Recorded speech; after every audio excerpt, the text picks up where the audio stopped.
Good morning students. आज की Hindi class में आप सभी का स्वागत है। तो बच्चों, आपको जैसे कि पता है कि हमारी हिंदी व्याकरण चल रही है और हिंदी व्याकरण में हम लोग पढ़ रहे हैं वर्ण विचार। तो बच्चों चलिए आज का लेसन हम लोग आगे इसको बढ़ाते हैं। तो स्टूडेंट, जैसे कि आपको याद होगा लास्ट क्लास में मैं आपको हिंदी व्याकरण में पढ़ा रही थी वर्ण विचार। ठीक है, आपको याद है वर्ण विचार में मैंने आपको बच्चों बताया था कि वर्ण या अक्षर किसे कहते हैं, वर्ण के भेद क्या होते हैं, स्वर और व्यंजन, स्वर और व्यंजन कौन कौन से होते हैं ये भी मैंने आपको समझा दिया था। आपको मैंने संयुक्त व्यंजन भी समझा दिए थे और साथ ही आपको बताया था मैंने कि वर्णों के व्यवस्थित समूह को वर्णमाला कहते हैं। ठीक है, तो हम लोग का यहाँ तक हो चुका था। चलिए इसके आगे आज बढ़ते हैं। आज आता है बच्चों मात्रा, यानी कि साइन ऑफ वाउल्स। ठीक है, वाउल्स आपको पता है ना, ए ई आई ओ यू इंग्लिश में होते हैं, तो हिंदी में भी वही होते हैं, अ ई। तो इनके साइन क्या होते हैं उन्हीं को देखना आपको। हिंदी में स्वर दो प्रकार से लिखे जाते हैं। एक अपने मूल रूप में जैसे कि अ ई। व्यंजनों के साथ मात्रा के रूप में कैसे लिखे जाते हैं, तो आपको पता है आपने बचपन में ही मात्राएं सीखी थी कि क होता है, क में आ की मात्रा लगेगी तो का हो जाएगा, क में बड़ी की मात्रा लगेगी तो इस तरह से की हो जाएगा। आपको अच्छी तरह पता है चा में ऊ की मात्रा जोड़ेंगे तो चू, क में प्लस ई की मात्रा तो की, और ग में ए की मात्रा तो गे, और चो में ओ की मात्रा तो चो। ये आपको अच्छी तरह आता है, ये आपने सारी मात्राएं पढ़ रखी हैं, अ ई ऊ ई ए ओ, सब मात्रा आपने अच्छे से पढ़ी हुई है। ठीक है, तो जब स्वरों को व्यंजनों के साथ जोड़कर लिखना होता है तो स्वरों के स्थान पर उनके लिए निश्चित किए गए चिन्हों का प्रयोग किया जाता है। अस्वर की कोई मात्रा नहीं होती। तो यहाँ पे हम क आ नहीं लिखते, का और आ नहीं लिखते, हम का लिखते हैं, यानी कि आ की मात्रा का प्रयोग करते हैं। तो ये क्या हो गए, मात्राओं के चिन्ह हो गए। तो स्वरों के चिन्ह ही मात्रा कहलाते हैं, यानी कि जो स्वर होते हैं ये, इनके जो चिन्ह हम प्रयोग कर रहे हैं इसी को हम क्या कहते हैं, मात्रा कहते हैं। स्वरों की मात्राएं आपको पता है बच्चों, जैसे ये स्वर है आपके अ ई, उनकी मात्रा किस तरह से दिखाते हैं वो आपको पता है। फिर किस प्रकार से, किस तरह से वो स्वर से मिलती है, व्यंजनों का मेल होता है, ये आपको मालूम है। इस प्रकार से बन के इस तरह से बन जाते हैं कि क में अ जोड़ा तो क, आ जोड़ा तो का, ई जुड़ी तो की, बड़ी ई जुड़ी तो की, छोटा ऊ तो ये। ठीक है, इस प्रकार से आपको पता है, और उनसे बनने वाले शब्द भी हैं इसमें, तो आपने ये सब पढ़ा हुआ है, कोई वो नहीं है। उसकी प्रकार मात्राओं के अलावा कुछ बच्चों आते हैं, कुछ अन्य चिन्ह होते हैं, जैसे कि आपके स्वर में अंग की मात्रा होती है ना, तो को में अंग की मात्रा जुड़ी तो क्या हो गया, कंग, और नया शब्द बन जाएगा कंघा। तो अंग क्या होता है, अनुस्वार होता है, और अंगा जो चंद बिंदु कहते हैं जिसको हम, उसको जोड़ने से सा होता है। ठीक है, ये अलग हो गए आपके। उसी तरह अंगा जो होता है वो विसर्ग की तरह इस्तेमाल करते हैं। तो अगर हम किस प्रकार से यूज करते हैं, त प्लस अ, तो तहा, अतः जिस तरह से नया वर्ड बनता है। उसी प्रकार से कुछ और ध्यान देने बातें हैं, जैसे कि ड़ और ढ का प्रयोग व्यंजन की भांति होता है, क्योंकि ये क्रमशः ड और ढ से बने हैं। किससे बने हैं, ड और ढ से क्या बनते हैं, र और ढ, लेकिन इनका उच्चारण ड और ढ से भिन्न होता है। आप इसको ड और ढ बोलते हैं, या ड़ और ढ बोलते हैं। ठीक है, तो बोलने में आप अलग बोल रहे हैं उसको। उसी प्रकार रा व्यंजन होता है, उसमें ऊ की मात्रा किस प्रकार प्रयोग की जाती है, मध्य में लगाते हैं। आपको पता जनरली औरों में हम नीचे लगाते हैं, लेकिन रा में लगाने के लिए छोटी ऊ की मात्रा लगेगी, तो किस प्रकार से इस तरफ बीच में लगेगी, और बड़े ऊ की मात्रा लगानेंगे तो हम किस प्रकार से इस्तेमाल करते हैं।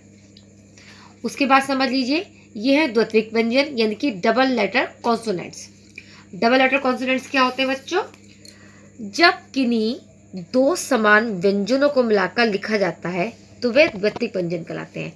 जैसे कि का आपका व्यंजन है, ये भी का व्यंजन है, तो दो समान व्यंजन हो गए, अदा का और पूरा का, तो इन दोनों को मिला के जब बनाएंगे तो ये क्या कहलाएगा, आपका द्वित्व व्यंजन। क्या होता है, द्वित्व व्यंजन कहलाते हैं। इसमें पहला वर्ण अरहित और दूसरा वर्ण असहित होता है। ये क्या हुआ, ये हो गया अरहित और ये हो गया असहित, यानी कि ये आधा बनेगा और ये पूरा बनेगा। इस प्रकार से कुछ आपके शब्द दिखा रहे हैं, जिस तरह आपको पता है आधा ज और जा मिलकर ज हो गया तो सज्जन सज्जा। ठीक है, अब ध्यान से देख लीजिए किसको जोड़ के कैसे बनते हैं और कैसे कौन कौन से इनके शब्द बन रहे हैं यहाँ पर। ठीक है, तो कुछ वर्णों को एक साथ मिलाकर लिखते समय उन्हें जोड़ना संभव नहीं होता, अतः उन्हें स्वर रहित दिखाने के लिए उनके नीचे हल चिन्ह, यानी कि इस प्रकार का चिन्ह लगा दिया जाता है, जिस तरह से, जैसे आपका ड और डा है, ठीक है। तो आधा डा बना नहीं सकते आप, जिस प्रकार से आपने आधा का है इस प्रकार से हलंत लगा होता है तो आप आधा का इस प्रकार से यूज इस्तेमाल करते हैं। इसी प्रकार से ड है, ड के नीचे हलंत लगा तो आधा डा इस्तेमाल नहीं कर सकते हैं, तो आप हलंत के साथ में दिखाएंगे, इसको हल चिन्ह के साथ में दिखाएंगे। तो इस प्रकार से करते हैं और इसी के नए शब्द बन जाएगा, जैसे अड्डा, हड्डी। ऐसे टा हो गया, टा को आधा इस्तेमाल नहीं कर सकते, पता प्रयोग नहीं करते हैं आम भाषा में, तो इस प्रकार से आप लिखते हैं खट्टा, अट्टास। ठीक है। उसके बाद क्या है, संयुक्त अक्षर यानी कि ज्वाइंट लेटर। जब दो असमान व्यंजनों को मिलाकर लिखा जाता है तो उसे संयुक्त अक्षर कहा जाता है। यहाँ पे दो समान व्यंजन थे, दोनों समान थे, दोनों के दोनों का थे, इस प्रकार से दोनों के दो जा थे। बट यहाँ पे क्या है, तो असमान, यहाँ पे का और खा अलग अलग व्यंजन हो गए, तो इन दोनों को मिला के जब बनाएंगे तो ये आधा है, क के नीचे हलंत लगा हुआ तो इस प्रकार से आधा लिखेंगे, और खा पूरा है तो क ख, इन दोनों से मिलकर बन गया मक्खन, मक्खी, ध या कमला के लिए हो गया। तो इस तरह के शब्दों को क्या कहते हैं बच्चों, इस तरह के जो अक्षर होते हैं क्या कहते हैं, संयुक्त अक्षर कहते हैं इसे। ठीक है, इसे क्या बोलते हैं हम, संयुक्त अक्षर।